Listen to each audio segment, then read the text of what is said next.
all learners are leaders.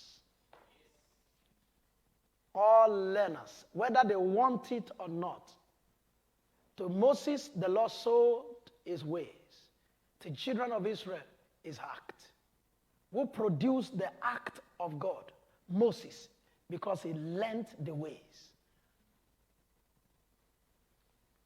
You don't have to want to be a leader. Just be a learner.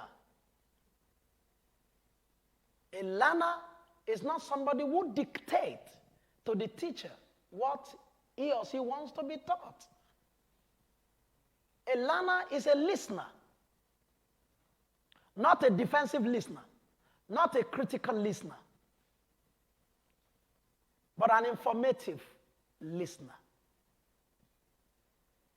Is listening to catch every fibre, every piece of information that is going on. That's why sometimes I pick some. One time, I've already known that this guy was no longer with us.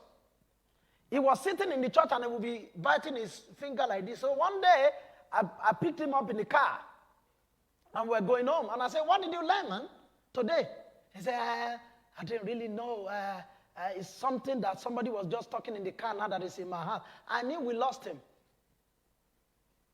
When somebody's heart is sealed up around your presence, it's not needed in your presence anymore. And a lot of us behave like that in the presence of God. We come to the presence of God, our heart has been sealed up ever before we came.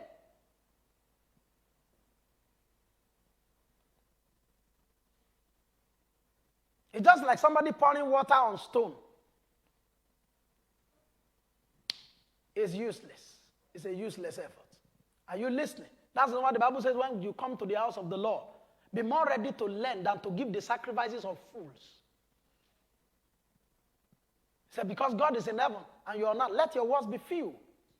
I think that's Ecclesiastes chapter 5. Let your words be few.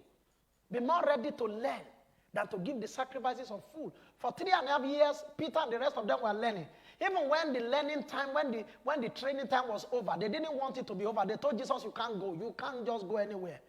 But as soon as he left, they discovered they could replicate everything he was doing. Much more. He told them, he said, "More than this you will do.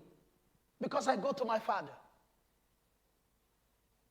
So if you put your ears down and it becomes the doorway to your heart, all right, you will become a very great learner.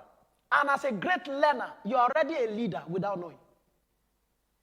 That's why Jesus said, if any one of you wants to be the greatest, he said, don't just shoot for it. He said, just go and be the lowest. In that your lowest position, serving so many people, 100-fold will return to you because many people will now serve you.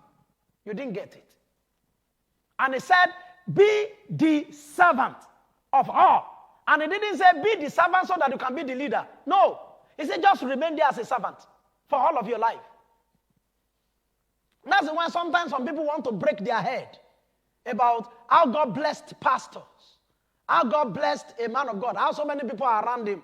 You do not know how many people he caters for. When you are trying to build your own life, he was trying to build the lives of many people. It doesn't matter what you say, they can't leave him. The Bible said, don't be deceived. God is not mocked. Whatever a man sows, he will reap. So, we're telling you, in other words, that when you're a learner, you're already a leader. When you're a learner, you can never lead an ant. You can't lead them.